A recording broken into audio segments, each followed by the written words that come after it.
Hi guys, welcome again to the world of physics infinity. In this particular lecture, we are going to learn about the principle of conservation of energy for an electrical circuit having capacitor which is getting charged by a cell, and then the dissipation of energy due to the movement of charge in the circuit.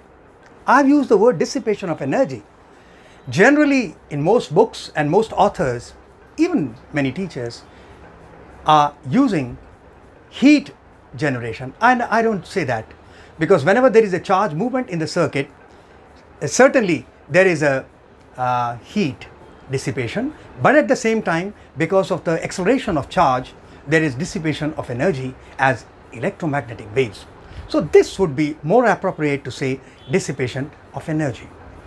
Another thing I point out, that generally students are under the impression that in such kind of problems, if the capacitor is getting charged, then 50% of the energy supplied by the cell is stored up by the capacitor, and the 50% is dissipated, energy is dissipated. I would not agree so, because that is a specific case. Let's be more comprehensive in our learning, and that is, it will all depend whether the capacitor was initially charged or uncharged. So I will take the situation where it was not initially uncharged. Then what would happen? How much would be the energy change? You will see, you will enjoy this video, watching this video. And with a simple problem that I will take, you will understand this concept once and for all for good. Now, the third thing before I really get going, that is energy. I can have hundreds of problems dealing with principle of conservation of energy for such circuits, but you will be surprised that there are only three energies involved. One is the energy change in the cell, number two is the energy change in the capacitor, and number three, of course, is the dissipation of the energy. That's all, only three. And hundreds of problems can be framed on just this simple thing. About capacitor, no issue. You know the energy is either Q square by 2C or half CV square or half Q into V. Dissipation of energy, well, that's always on the right side in the conservation equation, whatever be the direction of movement of the charge. Cell. So remember that remember this, what I'm telling you now, that if a charge is pushed by the cell in the direction of its EMF, then it loses energy. The charge pushed multiplied by EMF, and if the charge is pushed through the cell against the direction of its EMF, then the cell gains energy. And once again, the gain of energy also is equal to the charge pushed multiplied by the EMF of the cell.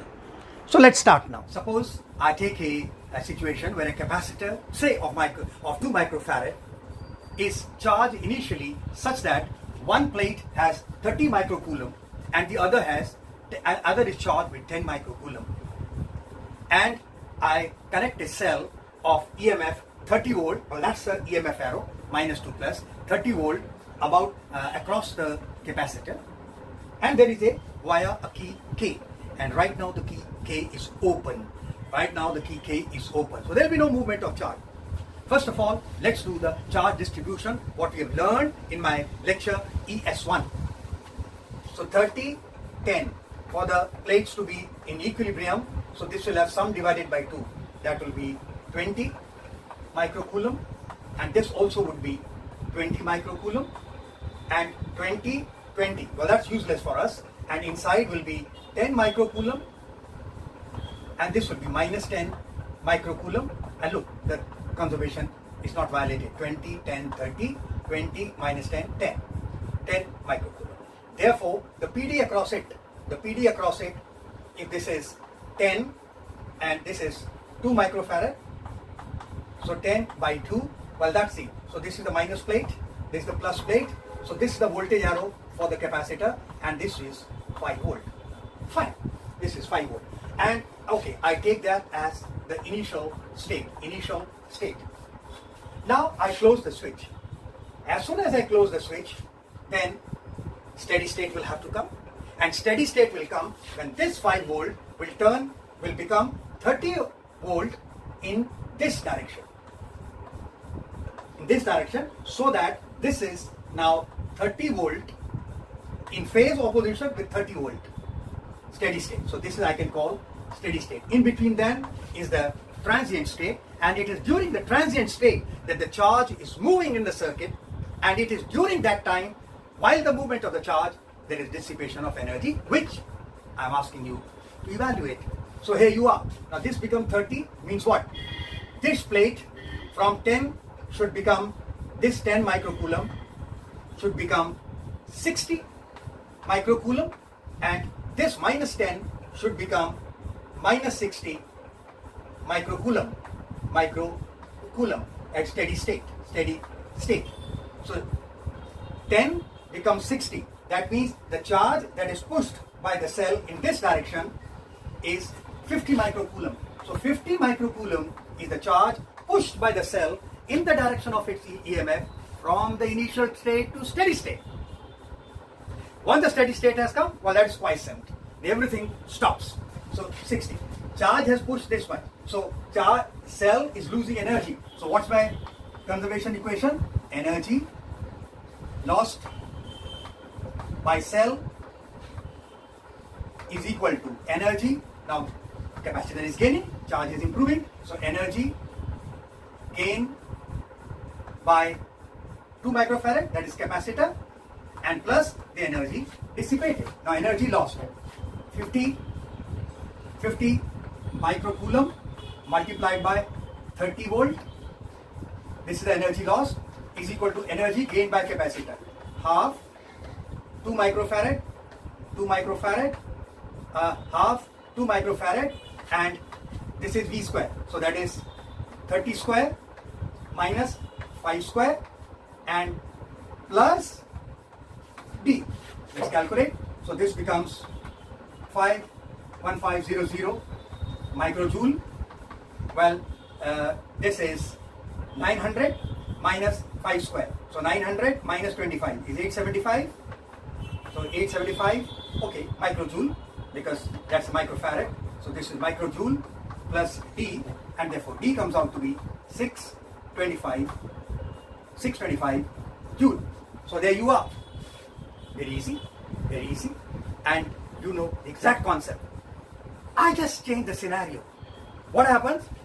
Initially everything remains same, and what I do now, I turn, and suppose in a second situation, so this was, I can call as the situation number 1, and in the situation number 2, what I'm going to do is I'm going to change only one parameter, and that is I change the direction of the EMF. So in the cell, now the cell now is minus here and plus here, minus plus, and this is 30 again, 30 volt.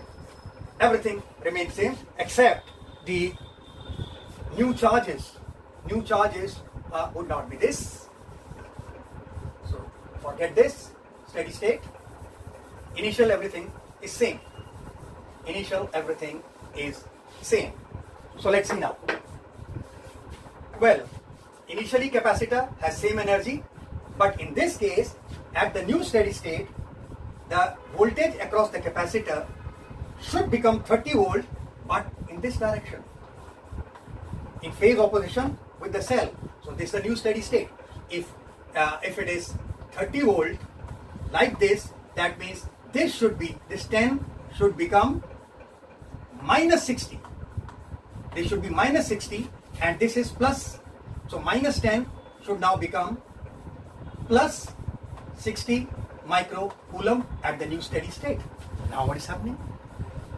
30 volt here, and this minus 10 has become 60. So in this direction, cell has pushed 70 microcoulomb. Look at that. Minus 10 becomes 60. That becomes 70. So energy lost by cell is 70 microcoulomb. There is a charge pushed in this direction. Now the charge is being pushed in this direction. Reverse. So 70 microcoulomb multiplied by 30 is equal to energy gained by the capacitor. Same. Energy gained by the capacitor is same as last time. That is half. Only thing is that previously the field was like this, and now the field has previously the field was like this, and now the field has become like this. So what? The energy gained by the capacitor is just the same, because 5 volt has become 30 volt, and only the field direction has reversed. So what does that matter? So energy change in this remains the same. So I can take this as, okay, if you want, I can do it for you. So half, well, 2 microfarad multiplied by, once again, 30 square minus 5 square plus the energy dissipated. So now that becomes 2100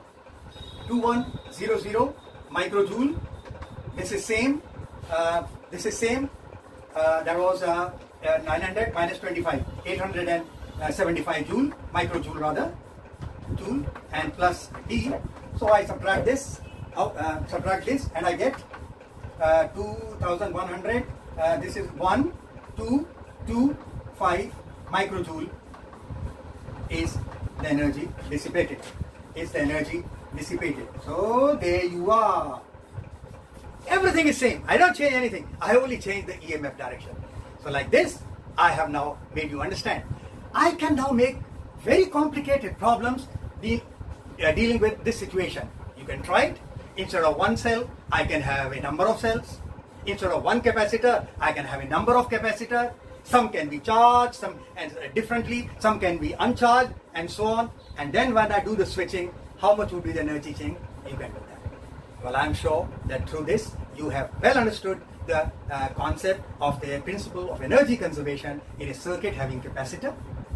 And well, I hope you have enjoyed the video. I've enjoyed teaching you. So thank you very much for listening to me.